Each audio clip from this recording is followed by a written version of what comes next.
सत श्री अकाल दोस्तों, प्यार भरी फतेह कबूल करो। एक बार फिर तो तुहाडा साडे चैनल स्वागत है। तुसीं जुड़ गए हो तीर्थ वर्ल्ड के नाल। तुहानूं पता गांधी नूं गोली मारन वाला नत्थू राम गोडसे, पर नत्थू राम गोडसे ने गांधी नूं गोली क्यों मारी सी, उसदे पिछे कारण की सी, इस वीडियो में देखांगे। तो कमेंट बॉक्स में अपने विचार जरूर साझे करिए। मैंने उस व्यक्ति पर गोली चलाई जिसकी नीति से हिंदुओं पर घोर संकट आए और हिंदू नष्ट हुए। इसलिए मैंने भारत माता का एक पुत्र होने के नाते अपना कर्तव्य समझा कि ऐसे व्यक्ति का अंत कर दिया जाए, जिसको कहा तो जा रहा है राष्ट्रपिता, किंतु जिसने मातृभूमि का विभाजन करने में सर्वाधिक हाथ बटाया है। गांधी जी ने देश की जो सेवा की है उसके लिए मैं उनका आदर करता हूं। उन पर गोली चलाने के पूर्व मैं उनके सम्मान में इसीलिए नतमस्तक हुआ था, किंतु जनता को धोखा देकर पूज्य मातृभूमि के विभाजन का अधिकार किसी बड़े से बड़े महात्मा को नहीं है। गांधी जी ने देश को छलकर देश के टुकड़े किए, क्योंकि ऐसा न्यायालय या कानून नहीं था जिसके आधार पर ऐसे अपराधी को दंड दिया जा सकता। इसलिए मैंने गांधी को गोली मारी। उनको दंड देने का केवल यही एक तरीका रह गया था। यदि मैं यह न करता तो मेरे लिए अच्छा ही होता, परंतु स्थिति बहुत खराब हो गई थी और मेरे हृदय में इतना अधिक क्षोभ था कि मैंने सोचा कि गांधी जी को स्वाभाविक मृत्यु से नहीं मरने देना चाहिए। संसार को पता लग जाए कि इस व्यक्ति ने अन्यायपूर्वक राष्ट्र के साथ छल करके भयानक रूप से देश के एक संप्रदाय का जो पक्ष लिया है उसका दंड भोगना पड़ा। मैंने इस समस्या का अंत इसी प्रकार करना चाहा, क्योंकि इसी से लाखों निर्दोष हिंदुओं का जीवन बच सकता था। गांधी जी से मेरी शत्रुता नहीं थी। लोग कहते हैं कि पाकिस्तान योजना में उनका मन शुद्ध था। मैं ये बताना चाहता हूं कि मेरे मन में देश प्रेम के अतिरिक्त कुछ न था। मुझे इस कारण हाथ उठाना पड़ा कि पाकिस्तान बनने पर जो भयंकर घटनाएं हुई उनके उत्तरदायी केवल गांधी जी थे। पाकिस्तान बनाने के बाद कांग्रेस सरकार पाकिस्तान के हिंदुओं की रक्षा करती तो मेरा क्रोध शांत हो जाता। मैं नहीं देख सकता था कि जनता को धोखा दिया जाए। करोड़ों हिंदुओं को मुसलमानों की दया पर छोड़कर गांधीवादी कहते रहे कि हिंदुओं को पाकिस्तान से नहीं आना चाहिए और वही रहना चाहिए। इस प्रकार हिंदू मुसलमानों के चंगुल में फंस गए और विकट विपत्तियों के शिकार हुए। जब मुझे इन घटनाओं की याद आती है तो मैं कांप उठता हूं। प्रतिदिन सहस्त्रों हिंदुओं का संहार होता था। 15,000 सिखों को गोलियों से भून दिया गया। हिंदू स्त्रियों को नग्न करके जुलूस निकाले गए। उनको पशुओं की भांति बेचा गया। लाखों हिंदुओं को धर्म बचाकर भागना पड़ा। 40 मील लंबा हिंदू निराश्रितों का जत्था हिंदुस्तान की ओर आ रहा था। हिंदुस्तान शासन इस भयानक कृत्य का कैसे भयानक निवारण करता था। उन निराश्रितों को वायुयान से रोटियां फेंक।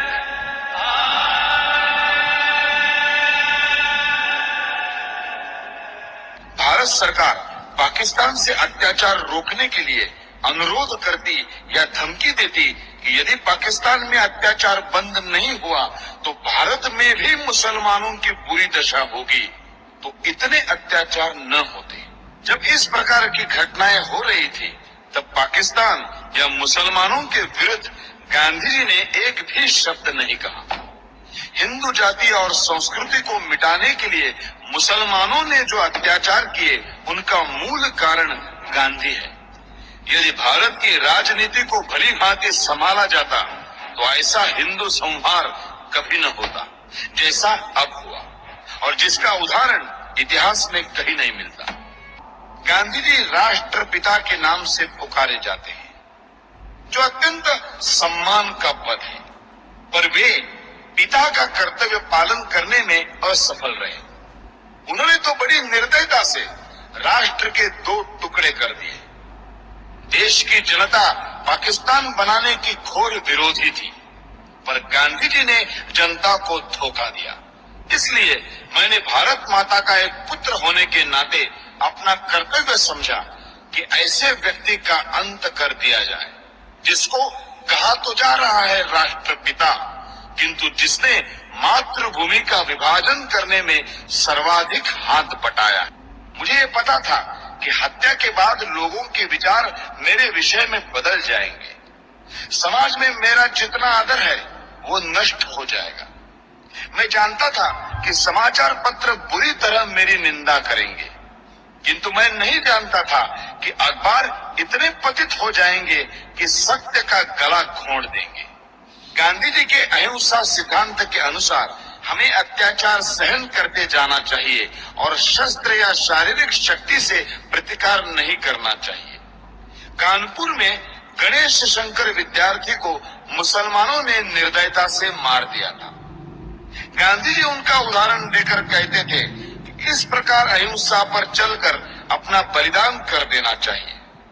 मेरा विश्वास है ये अहिंसा यानी नपुंसकत्व देश को नष्ट कर देगी और पाकिस्तान भारत पर आधिपत्य जमा लेगा। मुझे स्पष्ट दिखाई देता था कि यदि मैं गांधी जी का वध करूंगा तो मैं जड़ मूल से नष्ट कर दिया जाऊंगा। लोग मुझसे घृणा करेंगे। मेरा सम्मान जो मुझे प्राणों से अधिक प्रिय है नष्ट हो जाएगा। किंतु साथ में मैं ये भी जानता था कि गांधी जी सदा के लिए विदा हो जाएंगे तो देश की राजनीति में शस्त्र प्रयोग और प्रतिकारात्मक कार्यवाही को स्थान मिलेगा। देश शक्तिशाली होगा। मैं अवश्य मरूंगा, किंतु देश अत्याचारों से मुक्त होगा। सब मुझे मूर्ख कहेंगे, पर देश ऐसे मार्ग पर चलेगा जो उचित होगा। यही सोचकर मैंने गांधी जी का अंत करने की ठानी। मैंने अपना निर्णय किसी को नहीं बताया। 30 जनवरी 1948 के दिन मैंने गांधी जी का वध किया।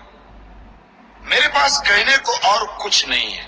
यदि देशभक्ति पाप है तो मैं पाप मानता हूं। मैंने पाप किया है। यदि प्रशंसनीय है तो मैं अपने आप को उस प्रशंसा का अधिकारी समझता हूं।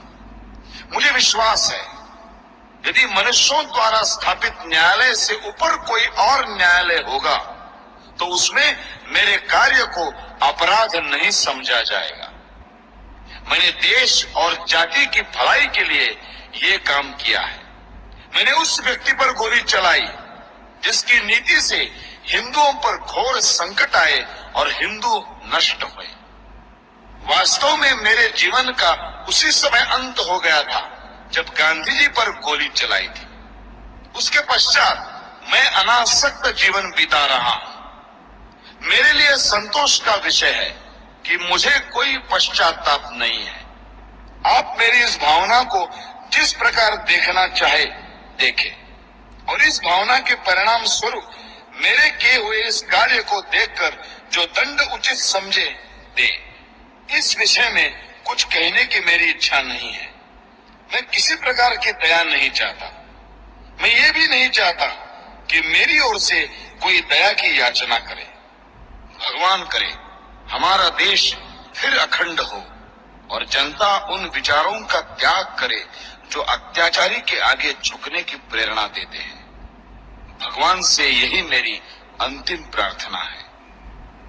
इसी नੱਥੂ ਰਾਮ ਗੋਡਸੇ ਦੀ ਉਹ ਸਟੇਟਮੈਂਟ ਜਦੋਂ ਉਹਨੇ ਗਾਂਧੀ ਨੂੰ ਮਾਰਿਆ ਤੇ ਉਹਨੇ ਵੀ ਕਿਹਾ ਸੀ ਕਿ ਗਾਂਧੀ ਦੇਸ਼ ਲਈ ਹਿੰਦੂਆਂ ਲਈ ਖਤਰਾ, ਕਿਉਂਕਿ ਇਸ ਗਾਂਧੀ ਦੀ ਵਜ੍ਹਾ ਕਰਕੇ ਦੋ ਮੁਲਕਾਂ ਦੇ ਬਟਵਾਰੇ ਹੋਏ ਤੇ ਨੱਥੂ ਰਾਮ ਗੋਡਸੇ ਨੇ ਇਸੇ ਕਰਕੇ ਗਾਂਧੀ ਨੂੰ ਗੋਲੀ ਮਾਰੀ ਸੀ ਕਿ ਹਿੰਦੂਆਂ ਲਈ ਸੰਕਟ ਹੈ।